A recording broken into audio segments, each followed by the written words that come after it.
बच्चों नमस्कार, स्वागत है आपके अपनी यूट्यूब चैनल एग्रोटेक स्टडी में। और बच्चों ये रहा आपका 12th का 12वीं का हिंदी का मॉडल पेपर। जी हाँ बच्चों, ये मॉडल पेपर मैं आपको सॉल्व कराऊंगा पूरा। आप पूरा वीडियो को देखिएगा और पूरा सॉल्यूशन जो है ओटीओ का आप लोग देख सकते हैं। किस प्रकार के ओटी और किस प्रकार के प्रश्न आपके मॉडल पेपर में बने हैं आप देख सकते हैं। पूर्णांक 80 का है, 20 नंबर का आपका प्रोजेक्ट रहेगा जो कि आपको 20 नंबर आपको स्कूल से मिलेंगे। ठीक है ना। चलिए, तो 3 घंटे का समय, सब लोग जानते हैं किस प्रकार के प्रश्न बनेंगे। सभी प्रश्न हल करना अनिवार्य है। 1 से 5 तक वस्तुनिष्ठ प्रश्न है। 32 अंक के आपके ओटी पूछे जाएंगे। कितने? 32 नंबर के, यानी पास तो आप यहीं से हो जाओगे। और 6 से 15 तक 2 नंबर के प्रश्न हैं और 16 से 19 तक 3 नंबर के और 20 से 23 तक 4 नंबर के आपके प्रश्न रहेंगे। और कितने कितने शब्दों में लिखना है वो भी आप लोग देख सकते हैं। अब कैसे प्रश्न बने वो आप लोग देखिए बच्चों। सबसे पहले हम लोग बात करेंगे ओटियों की। तो बच्चों ओटी देख सकते हैं आप लोग। भक्तिन सेवक धर्म में स्पर्धा करती थी। किससे करती थी बताइए? राम से, कृष्ण से, हनुमान से या लक्ष्मी जी से? तो भक्तिन सेवक धर्म में स्पर्धा करती थी हनुमान जी से। किससे? हनुमान जी से। ठीक है। इसके बाद है चौके के गीले होने का भावार्थ क्या है? जी हाँ बच्चों, चौके के गीले होने का जो भावार्थ है वो आपको बताना है। नए जीवन का उदय, वातावरण में नमी, भोजन के लिए तैयार होना या वातावरण में शुष्कता। तो चौके के गीले होने का भावार्थ आपको बताना है। सब लोग जानते हैं कि चौके के गीले का होने का जो भावार्थ है वो है आपका भोजन के लिए तैयार होना। इसका आंसर सही क्या होगा आपका? भोजन के लिए तैयार होना। ठीक है ना। चौके के गीले होने का भावार्थ पता चल गया। इसके बाद सिल्वर बैंडिंग से अभिप्राय है। जी हाँ बच्चों, सिल्वर बैंडिंग से क्या अभिप्राय है बताइए आप लोग? स्वर्ण जयंती से है, बा है हीरक जयंती से, सा है रजत जयंती से, ये दा है कांस्य जयंती। सब लोग जानते हैं सिल्वर बैंडिंग से अभिप्राय है आपका रजत जयंती। इसका सही आंसर क्या होगा? रजत जयंती से। विज्ञान के क्षेत्र में काम कर रही भारत की कितनी संस्था है? जी हाँ बच्चों, भारत के विज्ञान के क्षेत्र में काम कर रही भारत की जो संस्था हैं वो कितनी हैं? 4 हैं, 3 हैं, 5 हैं या 7 हैं? तो बच्चों याद रखें, विज्ञान के क्षेत्र में काम कर रही भारत की जो संस्थाएं हैं वो हैं आपकी कितनी? 5। कितनी हैं? 5 हैं। नेक्स्ट है बच्चों विभानुभाव, विभानुभाव, व्याभिचारी, संयोगात, रस निष्पत्ति है परिभाषा किसकी है? बताना है आपको। विभानुभाव, व्याभिचारी, संयोगात, रस निष्पत्ति है परिभाषा किसकी है? आचार्य विश्वनाथ की है, आचार्य भरत मुनि जी की है, आचार्य भामा की है या आचार्य मम्मट की है? तो बच्चों आपको यह परिभाषा बताना। तो ध्यान रखें, यह परिभाषा है आपकी आचार्य भरत मुनि जी की। किसकी है? आचार्य भरत मुनि जी की। टेढ़ी खीर मुहावरे का अर्थ क्या है? टेढ़ी खीर मुहावरे का अर्थ क्या है? आ खीर खाना, बा मीठी खीर, सा है सरल कार्य और दा है कठिन कार्य। तो याद रखें, टेढ़ी खीर जो मुहावरे का अर्थ है वो याद रखें वो है आपका कठिन कार्य। क्या है? कठिन कार्य। इसके बाद रिक्त स्थान है बच्चों हिंदी में। रिक्त स्थानों की पूर्ति उच्च शब्दों को लिखकर खींचिए। शीरीष का पेड़ अपना रस से खींचता है। शीरीष का पेड़ अपना रस किससे खींचता है? वायुमंडल से या ओजोन मंडल से? सब जानते हैं शीरीष का पेड़ अपना रस वायुमंडल से खींचता है। किससे खींचता है? वायुमंडल से खींचता है। दूसरा है बगलों के पंख के रचनाकार कौन है? बच्चों बगलों के पंख, उसके रचनाकार कौन है? बच्चों याद रखना है, उसके रचनाकार जो हैं वो हैं उमा शंकर जोशी। कौन है बच्चों? उमा शंकर जोशी बगलों के पंख के रचनाकार हैं। उसके बाद हम बात करें नेक्स्ट आपके प्रश्न की। और नेक्स्ट आपका जो प्रश्न है, कूटीकरण को भी कहते हैं। कूटीकरण को क्या कहते हैं? एनकोडिंग या आउटकोडिंग? तो ध्यान रखें, कूटीकरण को इनकोडिंग कहा जाता है, एनकोडिंग भी कहते हैं। नेक्स्ट है आनंदा की पाठशाला से लगती थी। आनंदा की पाठशाला कितने बजे से लगती थी? 10 बजे से या 11 बजे से?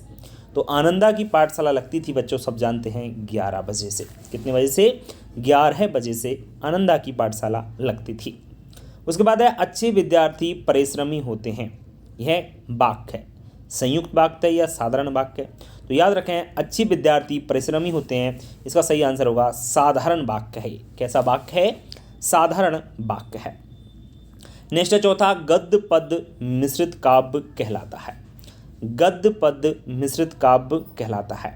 चंपू काव्य या मुक्त काव्य? सब लोग जानते हैं गद्य पद्य मिश्रित काव्य चंपू काव्य कहते हैं। इसे क्या कहते हैं? चंपू काव्य। इसके बाद आधुनिक काल के जनक माने जाते हैं। कौन माने जाते हैं बताइए? आधुनिक काल के जनक भारतेंदु हरिश्चंद्र माने जाते हैं। कौन माने जाते हैं? आधुनिक काल के जनक भारतेंदु हरिश्चंद्र माने जाते हैं। अब आइए जोड़ियों पर बच्चों। जोड़ियाँ मैं आपको बताऊं, सही जोड़ियाँ आपको मिलाना है और सही जोड़ी बिल्कुल सही मिलना चाहिए। देखिए आप लोग मिलाते हैं हम लोग। पहलवान की ढोलक किससे मिलेगा बताइए? पहलवान की ढोलक, इसके जो लेखक हैं बच्चों वो हैं फणीश्वरनाथ रेणु। पहलवान की ढोलक। उसके बाद हरिवंश राय बच्चन किससे मिलेगा बताइए? छेकाकार देवनागरी। देखिए आप लोग तो ध्यान रखें, हरिवंश राय बच्चन मिलेगा आपका आत्म परिचय से। ठीक है। इसके बाद तीसरा है अतीत के पाँव। अतीत के पाँव, ध्यान रखें, अतीत के पाँव मिलेगा आपका यात्रा वृत्तांत से। किससे मिलेगा? यात्रा वृत्तांत से। ये देख लीजिए थोड़ा सा आप अच्छे से। ढोलक मैंने बताया आपको किससे? फणीश्वरनाथ रेणु। ये आपका मिलेगा किससे? आत्मपरिचय से। और अतीत के पाँव किससे मिला? आपका यात्रा वृत्तांत। हिंदी भाषा की लिपि कौन सी? सब जानते हैं हिंदी भाषा की लिपि है देवनागरी। इसके बाद शब्द गुण। शब्द गुण आपको बताना है। शब्द के जो गुण होते हैं कौन कौन से होते हैं सब याद रखें। शब्द के जो गुण होते हैं वो होते हैं माधुर्य, ओज व प्रसाद। माधुर्य, ओज व प्रसाद। अब बचा आपका लास्ट, समाचार लेखन के कितने ककार? तो 6 ककार होते हैं। ध्यान रखें, समाचार लेखन के कितने ककार होते हैं? 6 ककार। सही जोड़ी आपने देखी, सही जोड़ी एकदम सही मिल गई है, कहीं भी किसी को कोई समस्या नहीं होगी। ठीक है, चलिए अब बढ़ेंगे हम लोग प्रश्नों के उत्तर। मतलब एक आपके वाक्य में उत्तर देना है, एक वाक्य में आप लोग उत्तर देखिए बच्चों किस प्रकार से देना है। सबसे पहला प्रश्न है राजभाषा से आप क्या समझते हैं? तो राजभाषा क्या होती है? जो सरकारी कामकाज की भाषा होती है अपने प्रदेश की, वही आपकी क्या होती है? राजभाषा होती है। सरकारी कामकाज की भाषा ही राजभाषा कहलाती है।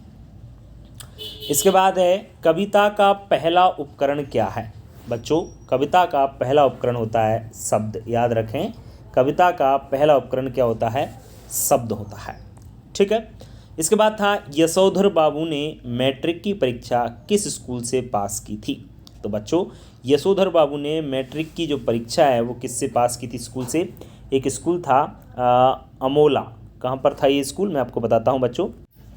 तो बच्चों याद रखेंगे आप लोग, यशोधर बाबू ने मैट्रिक की जो परीक्षा की थी ना वो रेमसे स्कूल नाम करके कुछ था।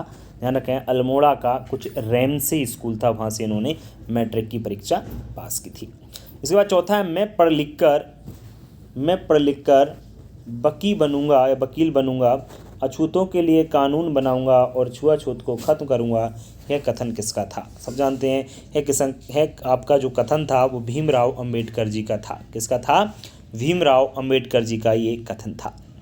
कविता पंख लगाकर कहाँ कहाँ उड़ सकती है? बच्चों कविता पंख लगाकर कहाँ कहाँ उड़ सकती है? तो कविता पंख लगाकर इसकी उड़ान क्या होती है? असीम होती है, कहीं भी उड़ सकती है। इसकी उड़ान क्या होती है? असीम होती है, ये कहीं भी उड़ सकती है। राजा ने लुट्टन से क्या कहा? राजा ने लुट्टन से क्या कहा? आपको मालूम है राजा ने लुट्टन से कहा था जीते मेरे बहादुर, ऐसे करके कुछ वर्ड था, जियो मेरे बहादुर या जीते रहो मेरे बहादुर, इस प्रकार से आपका के लिए शब्द था। इसके बाद महाकाव्य में किन किन रसों की प्रधानता होती है? बच्चों महाकाव्य में किन किन रसों की प्रधानता होती है? तो ध्यान रखें महाकाव्य में वीर रस, ध्यान रखें वीर रस, श्रृंगार रस, वीर रस, श्रृंगार रस, इनकी सबसे ज़्यादा प्रधानता होती है। वैसे आपकी शांत रस की भी इसमें प्रधानता मानी जाती है। तीनों रस हैं आपकी, वीर, शांत एवं श्रृंगार रस। ठीक है, तो एक शब्द में उत्तर, एक वाक्य में जो उत्तर थे वो भी आपके क्लियर हो गए। अब बढ़ते हैं हम लोग सत्य असत्य की ओर। देखिए बच्चों सत्य असत्य हैं। क्रिया की विशेषता बताने वाले शब्द क्रिया विशेषण कहलाते हैं। बिल्कुल सही है, क्रिया की विशेषता बताने वाले शब्द क्रिया विशेषण ही कहलाते हैं। इसके बाद दूसरा है शब्द शक्ति 4 प्रकार की होती है। जी नहीं, ये असत्य है, सब शक्ति 4 प्रकार की नहीं होती। इसके बाद तीसरा है सिंधु घाटी सभ्यता में पत्थर और तांबे का प्रयोग होता था। जी हाँ बच्चों, सिंधु घाटी सभ्यता में पत्थर और तांबे का प्रयोग होता था। सही है। इसके बाद लेखन का आशय यांत्रिक हस्त कौशल होता है। बिल्कुल सही है, लेखन का आशय यांत्रिक और हस्त कौशल होता है। ठीक है, और हैं बाकी देख लीजिए आप लोग। पाठ रुबाइयाँ व गज़ल में कवि ने स्वयं को देश में नौछावर कर दिया। जी बिल्कुल नहीं, गलत है ये। पाठ रुबाइयाँ व गज़ल में कवि ने स्वयं को देश पर नौछावर नहीं किया है। मेरी कल्पना का आदर्श समाज पाठ के लेखक बाबा साहब भीमराव अम्बेडकर हैं। जी हाँ, बिल्कुल सही है। तो बच्चों ये थे आपके शत। अब क्वेश्चन देख लीजिए किस प्रकार के प्रश्न आपके एग्जाम में पूछे जाएंगे। देखो, भक्ति ने अपना वास्तविक नाम लोगों से क्यों छुपाती थी। अथवा में है परचेजिंग पाव से क्या अभिप्राय है। सातवां है आपका बच्चे किस बात की आशा में नीडों से झांक रहे होंगे। नेक्स्ट, अथवा में रचना के संदर्भ में अंधड़ और बीज क्या है। सवैया छंद की परिभाषा पूछिए। भ्रांतिमान अलंकार की परिभाषा भी पूछिए बच्चों। इसके बाद नवा जो प्रश्न है इससे मुहावरे पूछे हैं। अपना उल्लू सीधा करना, खाक छानना। अथवा में आपके शुद्ध करने के लिए एक वाक्य दिए हैं, शौक है कि तुम घायल हो गए हैं। ठीक है ना। दूसरा वाला, घर में चाय केवल नाम मात्र की बेची। इस प्रकार के आपके जो है प्रश्न पूछे गए हैं, ध्यान रखें। कहानी उपन्यास में अंतर पूछा गया है। नाटक एकांकी में पूछा गया है। संचारी भाव किसे कहते हैं, संचारी भावों के नाम। व्यंजना शब्द की शक्ति परिभाषा उदाहरण सहित लिखिए बच्चों। इसके बाद जूझ कहानी के आधार पर बताइए कि लेखक की मां ने पाठशाला जाने में क्या सहायता की। इसके बाद मोहनजोदड़ो के घरों की कोई दो विशेषताएं बताइए। बहुत अच्छे आपके प्रश्न इससे बने। फीचर लेखन से क्या आशय है। बिंब क्या है, कविता में बिंब का अर्थ कार्य बताइए।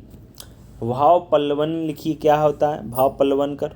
मुल्क बदल जाए वतन तो वतन होता है बच्चों।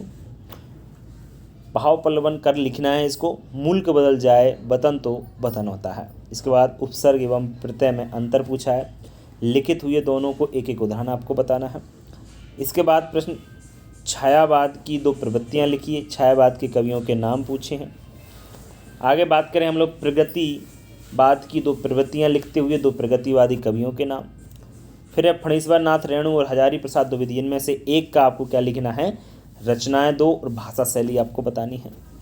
कुंवर नारायण अथवा रघुवीर सहाय का काव्यगत विशेषता बताना है, जिसमें रचनाएं बताना है, या भाव पक्ष आपको, या कला पक्ष, भाव पक्ष और कला पक्ष आपको ये बताना। भाव पक्ष में कला पक्ष आपको बताना होगा। आधुनिक भारत इस शीर्षक पर एक अनुच्छेद लिखना है आपको।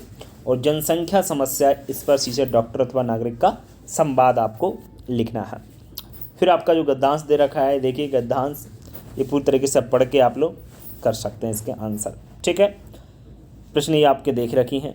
अथवा में आपका ये पद्यांश दे रखा है, इसको भी आप लोग देख सकते हैं बच्चों। इसके बाद 20वां आपका ये व्याख्या सहित आपको पद्यांश दे रखा है। ठीक है, इसको आप लोग सॉल्व कर सकते हैं। ठीक है, इसके बाद जो आपकी एप्लीकेशन पूछी है बच्चों, उत्तर पुस्तिका के पुनर्मूल्यांकन हेतु सचिव माध्यमिक शिक्षा मंडल भोपाल को ही आवेदन पत्र भेजा है। दूसरा, अपने मित्र को हायर सेकेंडरी परीक्षा में प्रथम श्रेणी उत्तीर्ण होने पर बधाई पत्र, ये पत्र पूछे। निबंध भी देख लीजिए बच्चों।